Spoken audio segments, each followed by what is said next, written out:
Happy Monday. These are your local first headlines from York County's news desk. Well, apparently Super Bowl Sunday means I can't go to work Monday. The day after the football game, dubbed Super Sick Monday. I said that with air quotes. You could probably feel that, even though it's radio and you couldn't see it. It's often used by employees to recover from watch parties. And today, more Mainers than ever are not going to show up to work.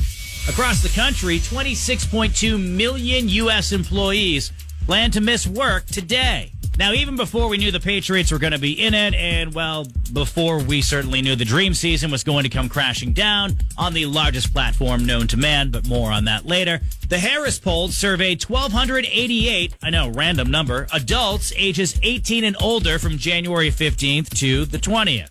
Could they not get another 12?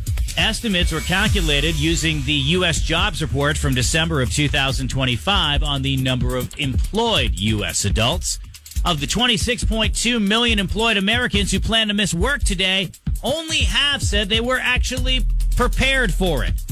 Yeah, 13 million actually had a pre-approved day off. By the way, the survey estimates that this year's absences will cost more than $5.2 billion in lost work and productivity, which includes fighting on the internet about which halftime show was better. The federal government continues to investigate Medicaid spending, including right here in Maine. Dr. Oz, who is in charge of the Center for Medicare and Medicare Services, has been highlighting evidence and allegations of fraud and improper spending in state-administered programs.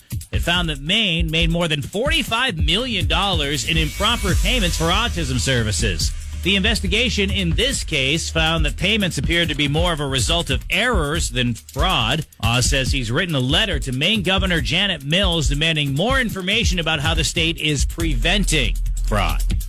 Now, this didn't happen in Maine, and we're far from an ice out here, but when ripping a sled under the bridge on Mousom was once a badge of honor, doesn't this sound like something that could happen here? A 44-year-old guy in Jersey is facing charges after he drove out onto a frozen lake, did donuts, and fell through the ice. Not him, the vehicle. Yep. Someone called 911 last week after they saw the roof of a truck sticking out of the ice. The rest of it was submerged.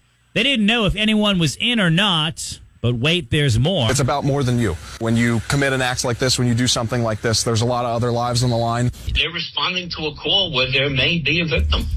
And until they're told otherwise, they have to treat it that way. Stupidity at its finest. It's not something you should be doing. That's a perfect example of why driving and stepping on ice can be very dangerous. Also, last I checked, 14 inches of ice on Mousom. And that is what's trending. Let's check sport.